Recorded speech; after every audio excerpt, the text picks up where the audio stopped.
Bonjour à tous et à tous. Très heureux de vous retrouver pour cette nouvelle émission qui sera aujourd'hui entièrement consacrée à une figure catholique très populaire. Il s'agit de Thérèse de Lisieux, qui n'est d'ailleurs pas que populaire dans le monde catholique, mais également bien au-delà.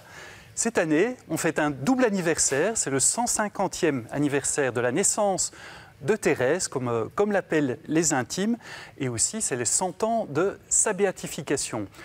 À cette occasion, on va essayer de découvrir un peu plus avant qui est Thérèse de Lisieux, mais surtout quelle est son œuvre et son message. Pour en parler, j'ai le plaisir d'accueillir trois invités. Le père Sébastien de Horter, qui est prêtre de la communauté de l'Emmanuel et depuis peu aussi responsable de l'unité pastorale Père Damien à Bruxelles, une unité dont fait partie d'ailleurs la basilique de Koekelberg. Avec nous également Marie-Agnès Mison. Bonjour. Bonjour, bienvenue à vous. Alors, vous êtes vierge consacrée, également membre de l'UP Père Damien et co-organisatrice de la 15e thérésienne, parce qu'effectivement, à l'occasion de cet anniversaire, 15 jours sont consacrés à Thérèse. Ça a commencé d'ailleurs hier, le 23 septembre. Et enfin, avec nous également, Alexandra Boux. Bonjour. Bonjour. Alors, vous êtes mère de famille, permanente à la pastorale scolaire à Bruxelles et en Brabant wallon. Donc, c'est un travail qui consiste un petit peu à répondre aux questions de sens et de spiritualité des élèves. Vous êtes aussi prof de religion, d'ailleurs. Alors, voilà, donc à trois ensemble, enfin à quatre plutôt, on va essayer d'entrer petit à petit dans ce message de Thérèse. Une première question pour vous peut-être, Père Sébastien. Est-ce que vous pouvez nous rappeler qui est Thérèse de Lisieux? Quel est un petit peu son parcours, son histoire? Alors Thérèse, c'est un phénomène. On pourrait dire que c'est la plus grande influenceuse chrétienne catho des temps modernes jusqu'à aujourd'hui. Et pourtant, effectivement, si on prend par l'autre bout de la lorgnette, par l'histoire, c'est quelqu'un d'un peu d'insignifiant. Thérèse de Lisieux n'est pas née à Lisieux, elle est née à Alençon. C'est une fille qui a vécu à la fin du 19e siècle, 1873-1897, dans une famille bourgeoise. Elle perd sa maman à 4 ans. Son papa ensuite déménage à Lisieux. Elle est la dernière d'une famille où il y a eu 9 enfants, dont 4 sont morts en bas âge. Et elle rentre à 15 ans, donc très jeune, au Carmel. Le Carmel, un ordre religieux où on est comme cloîtré. Et elle meurt à 24 ans de tuberculose. Et pourtant, comme je l'ai dit, c'est une personne qui a eu un rayonnement, encore aujourd'hui, exceptionnel. Alors, Marie-Agnès Mison, question suivante. Comment expliquer ce rayonnement de cette jeune fille, au fond, morte à 24 ans, qui finalement n'est jamais sortie de son Carmel, n'a jamais quitté la Normandie? Oui, alors je pense que oui, Thérèse, elle est un peu séductrice. Donc elle prend par quelque chose qui nous attire au départ et puis elle nous amène beaucoup plus loin. Alors qu'est-ce qui peut séduire au départ? C'est par exemple une parole qu'elle a dite, que quand elle serait au ciel, elle ferait tomber une pluie de roses. Et donc ça, c'est un peu tout ce qu'elle peut faire pour nous aider ici sur Terre. Et c'est le genre de parole qui attire beaucoup de personnes. Mais plus fondamentalement, je crois qu'il y a aussi quelque chose d'autre, c'est-à-dire notre manière de vivre ce qu'on appelle la religion, Dieu, voilà, et où souvent, la première idée, c'est, le catéchisme, là, puis les valeurs morales, et donc vite on est un peu étriqué en se disant, bon, ça c'est pesant.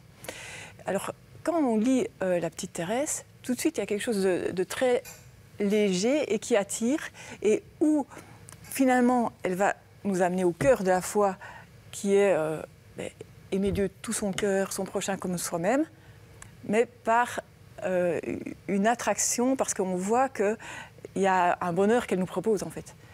Voilà. Alexandra Boux, qu'est-ce que vous diriez, vous, spontanément, de Thérèse de Lisieux? Qu'est-ce qui vous marque chez elle?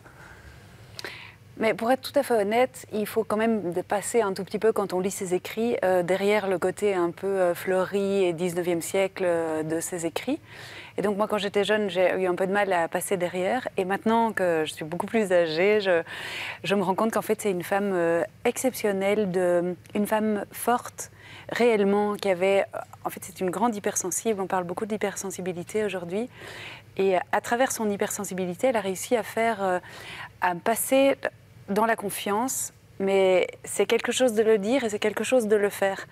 Et aujourd'hui, moi, je dirais que c'est une espèce de coach de confiance. Tu disais une influenceuse, mais je pense que c'est vraiment quelqu'un qui, comme tu le disais, Marie-Agnès, qui a inventé une petite voie toute droite vers le Seigneur et qui est faite pour des gens lambda, vraiment, qui ont envie de grandes choses, mais qui ont bien conscience de la petitesse de leurs moyens. Et donc, c'est pour les gens ordinaires, en fait. Et donc voilà, moi je l'aime beaucoup pour ça, mais il a fallu que je la redécouvre. Il a fallu que des personnes me la fassent redécouvrir. Et c'est pour ça que je trouve que c'est intéressant d'en parler aux jeunes. Et c'est peut-être pour ça aussi que l'UNESCO l'a choisie comme ambassadrice. On lui donne un nouvel éclat ou un nouvel écran en tout cas. Père Sébastien, alors on va entrer tout doucement, de manière plus approfondie dans son message. Donc on a parlé déjà de sa petite voix. Voilà. En quoi consiste au fond cette spiritualité de Sainte Thérèse? En quoi est-ce que peut-être elle est un peu révolutionnaire, en tout cas pour la fin du 19e siècle?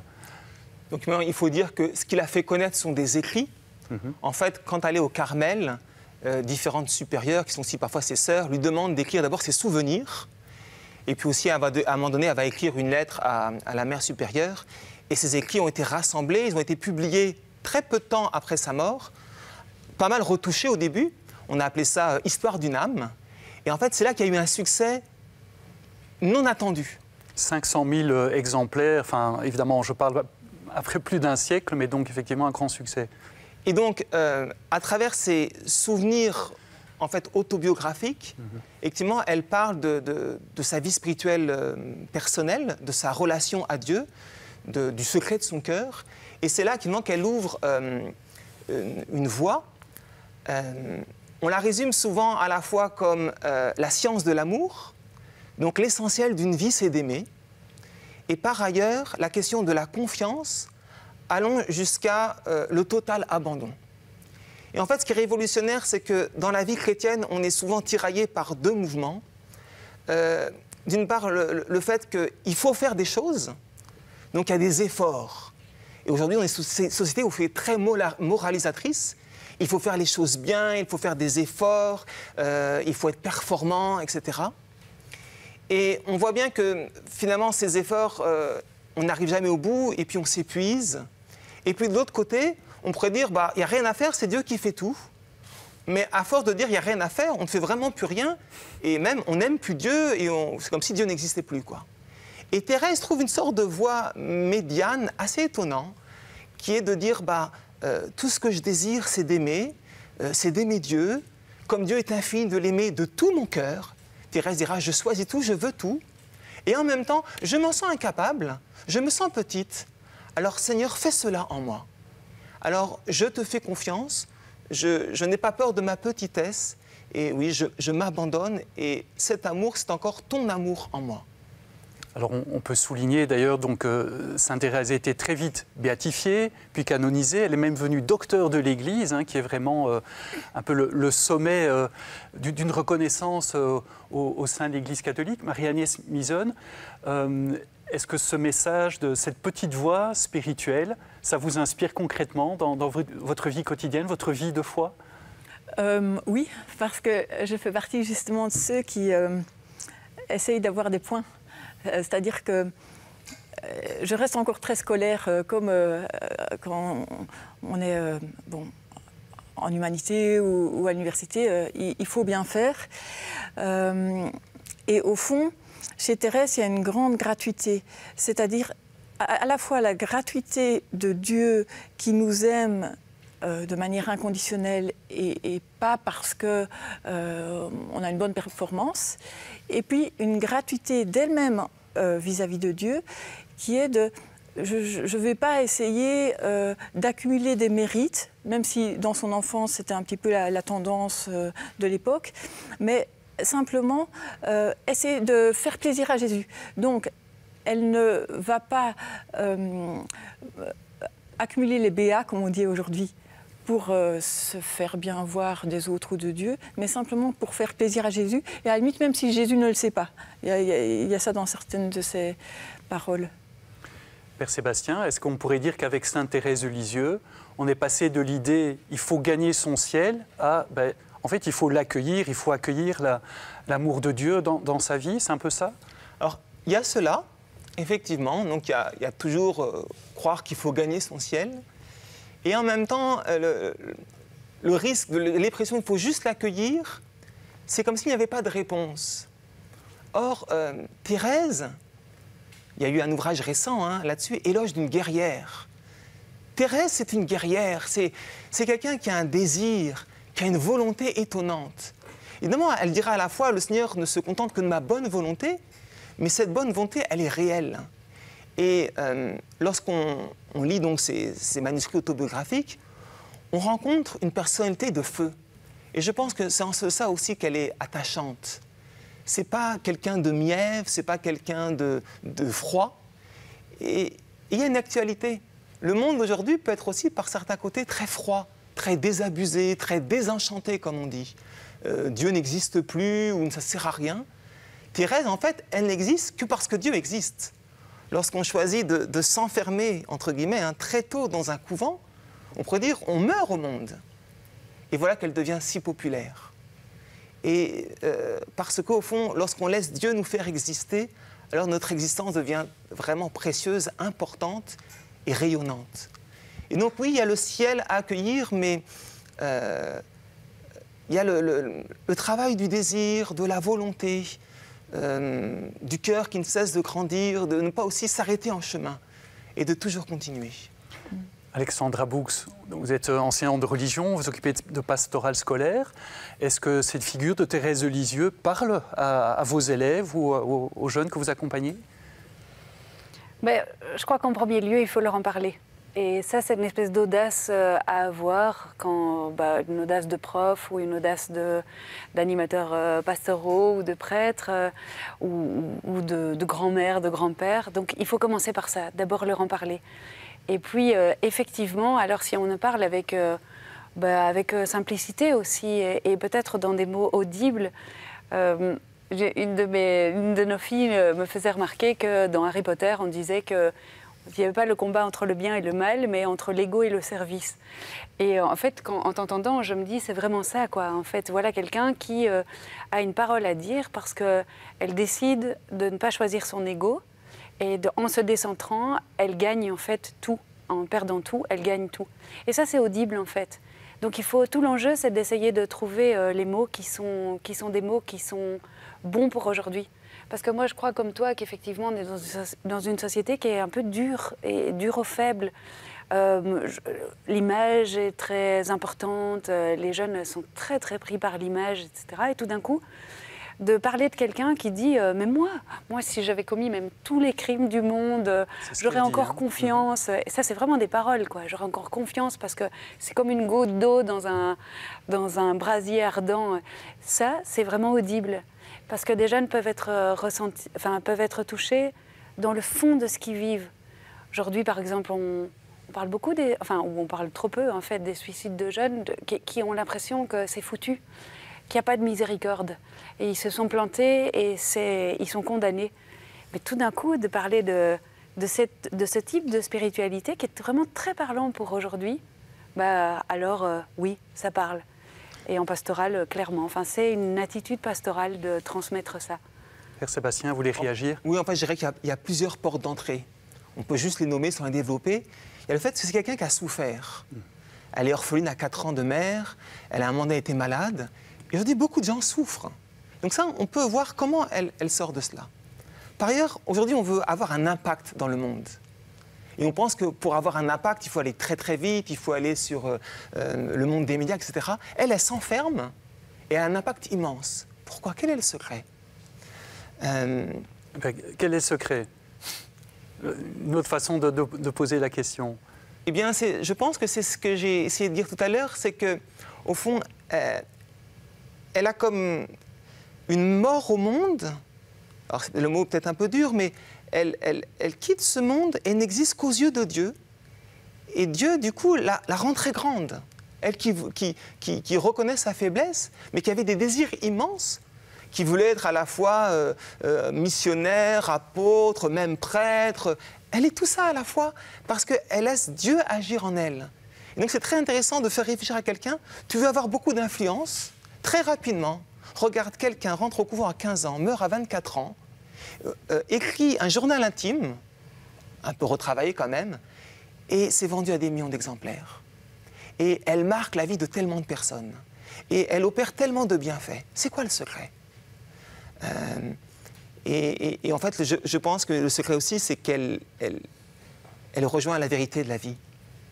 Moi, c'est ce qui m'a marqué quand j'ai lu Thérèse pour la première fois. C'est que j'ai dit, j'essaye moi aussi de mettre des mots sur ce que je vis au fond de moi. Nous vivons tous des choses au fond de nous-mêmes, des sentiments, des images, des désirs. Et nous avons du mal à mettre des mots. Elle met des mots et on dit en fait, ces mots sont vrais. Je m'y retrouve.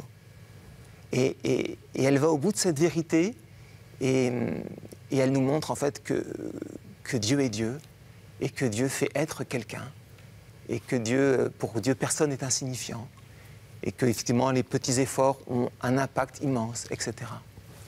Agnès Millon, un peu dans le même sens, mais quand on dit que Dieu peut agir à travers nous, en nous, j'ai envie de dire, ça se passe comment? Quels sont les fruits? Vous pouvez préciser la question? Voilà, donc on dit que Dieu agit en nous. Comment ça se passe? Qu'est-ce que ça veut dire en quelque sorte? Et comment ça se traduit concrètement dans notre vie au fond? Alors, c'est toujours un peu dans le secret. D'ailleurs, Thérèse aimait bien l'aspect caché. Hein. Ça, c'est très interpellant. Donc, on ne va le voir chez l'autre que progressivement, hein, comme un trésor un peu caché. Et même en soi-même, c'est comme quand on bronze, on ne voit pas directement, tiens, il y a quelque chose qui se passe. Mais il y a quelque chose de l'ordre de l'intimité avec Dieu qui transforme en profondeur et qui rend beau les choses. Par exemple, quand on parlait de Thérèse qui écrit, il n'y a pas seulement quelle fut son histoire, mais la manière dont elle relie aussi.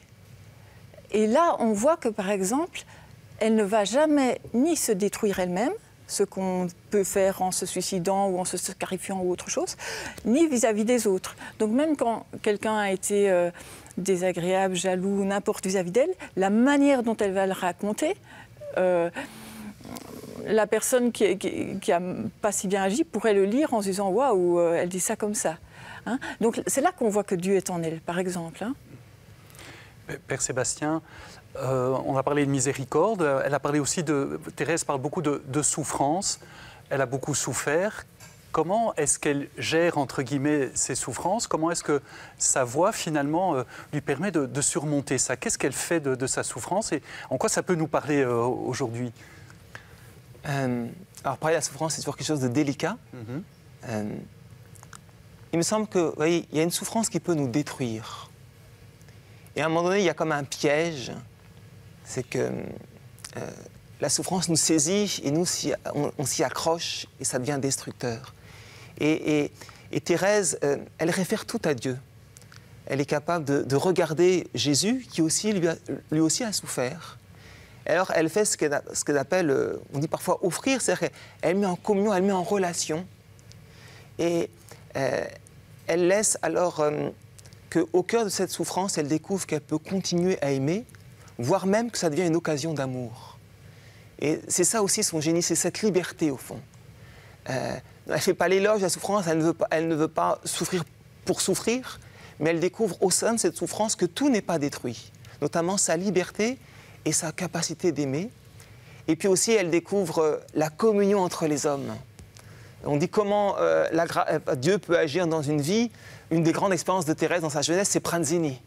Donc Pranzini, c'est un condamné à mort qui a dit ça dans un journal. Et elle se dit, je vais prier pour cet homme, pour qu'il s'ouvre à Dieu. Donc l'histoire est vraiment sordide, c'était vraiment un criminel, c'est un homme que personne n'aime. Dans les journaux, il y a du bashing, quoi. Mais elle a comme une miséricorde en disant, cet être humain, c'est quelqu'un, je vais prier pour lui. Et elle découvre un signe, c'est que dans ce qui est relaté au moment de sa mort, donc d'être mis à mort pour sa faute, eh bien, il va demander d'embrasser une croix. Et donc, elle découvre que l'expression « porter quelqu'un dans son cœur, prier pour quelqu'un », c'est pas vain. Elle l'a vécu comme une réponse à sa prière. Exactement, comme un agir. Et elle dit même « c'est mon premier enfant ». Et donc, elle découvre aussi ce qu'on appelle la maternité, c'est-à-dire d'engendrer les autres à la vie. Et donc, c'est aussi très intéressant, un autre type d'actualité de Thérèse, c'est son rapport au monde. À la fois dans sa vie, de l'extérieur, on peut dire que c'est quelqu'un qui n'aime pas le monde. Elle vit dans un petit monde, le monde bourgeois. Elle rentre au Carmel à 15 ans. En réalité, elle est très en communion avec le monde. Elle le porte dans sa vie. Elle souffre avec ceux qui souffrent. Elle va même vivre l'athéisme de son époque. Donc on arrive à la fin du XIXe siècle au rationalisme très fort. Et Thérèse, au fond, exprime Dieu par toute sa vie, mais aussi par ce qu'on appelle cette nuit de la foi, vers la fin de sa vie où elle ne ressent plus rien, où même croire peut être difficile. Elle croit comme envers et contre tout. Elle a confiance que Dieu est là. Et au fond, elle vit quelque chose que le monde autour d'elle vit. Et tout à la fin de sa vie, c'est le triomphe de la foi et c'est le triomphe de l'amour. Et c'est pour ça d'ailleurs qu'elle est patronne, copatronne des missions. C'est quand même un paradoxe. Le fait donc d'aller annoncer l'évangile dans toute la terre. De voir témoigner de l'amour de Dieu partout, sans savoir bouger. Car justement, elle nous montre aussi cela, ce qu'on appelle en théologie chrétienne la communion des saints, qu'on peut dire avec des mots simples, la profonde solidarité de tous les êtres humains ensemble, qu'on retrouve aujourd'hui dans les questions écologiques. Nous sommes profondément en relation. Et l'amour, quelque chose de réel. Et aimer fait du bien au monde entier. Alors, on arrive tout doucement à la fin de cette émission. On va quand même parler de la quinzaine thérésienne qui a démarré ce samedi 23 septembre. Marie-Agnès Mizone, vous êtes donc co-organisatrice de cette quinzaine. Qu'est-ce qu'on va y faire? Qu'est-ce qu'on peut y faire au cours de cette quinzaine thérésienne? Alors, durant cette quinzaine, on va accueillir le reliquaire avec les reliques de Thérèse pendant 2 semaines. C'est une manière, à travers ces reliques, d'accueillir Thérèse elle-même et d'avoir une rencontre, comme on a une rencontre avec des personnes qu'on côtoie. Et donc, avant tout, c'est ça qui est bon, c'est de venir à sa rencontre, de prendre un temps, quel que soit le jour de la quinzaine, de rencontrer aussi d'autres chrétiens et d'avoir l'occasion de mieux la connaître à travers une exposition et qui sera guidée à certaines heures de la journée, qui permettra alors de découvrir davantage qui elle est et comment elle nous rejoint personnellement. Et ça se passe où concrètement? Donc c'est à la basilique du Sacré-Cœur de Koolkolberg. L'entrée est sur le côté, ça il faut savoir, l'entrée 6. Voilà. À part l'exposition donc des reliques, il y a d'autres activités prévues? Oui, alors tout au long des 2 semaines, il y a un programme riche et varié pour différentes catégories de personnes, que ce soit pour les personnes précarisées, les jeunes, les familles, les adolescents. Il y a aussi des soirées ce qu'on appelle pétales de rose ce soir, et puis aussi une soirée de consolation, guérison. Voilà. Donc, le programme vaut la peine. Donc si vous nous regardez ce dimanche, eh bien n'hésitez pas à aller faire un tour. Alors il nous reste quand même une petite minute. Alors je vais quand même vous reposer la question tous les 3, mais vraiment en 30 secondes. Quel serait le message que vous voudriez faire passer aujourd'hui? Voilà ce que Thérèse peut nous dire aujourd'hui. Alexandra Boux, en quelques mots. Mais que baser sa vie sur l'amour et la miséricorde, ça a du sens. Marie-Agnès Mizone. Alors elle va à contre-courant, surtout d'aujourd'hui, pour plein de choses. On n'aura pas le temps de développer, mais même pour l'écologie, elle a quelque chose à dire. Pas parce qu'elle parle de fleurs, mais par ce qu'on appelle aujourd'hui la sobriété heureuse. Voilà. Et aussi ne pas avoir peur de s'engager. Donc Père Sébastien a parlé de son entrée au Carmel à 15 ans. Voilà. Oui. Père Sébastien. Je crois que l'une de ses dernières paroles, c'est « Je ne regrette pas de m'être livré à l'amour ». Ça, c'est magnifique. Eh bien voilà, sur cette parole, cette centralité de l'amour, qu'on termine cette émission. Merci beaucoup à tous les 3 d'avoir été sur ce plateau. Merci aussi à vous de nous avoir suivis. On espère que vous avez pu découvrir un petit peu plus qui est Sainte Thérèse de Lisieux. Et donc, on rappelle cette quinzaine thérésienne qui est actuellement en cours, qui se termine le 8 octobre. Vous pouvez retrouver toutes les informations sur le site thérèse23 en un seul mot.be. À très bientôt et avant de nous quitter, je vous propose une toute petite séquence.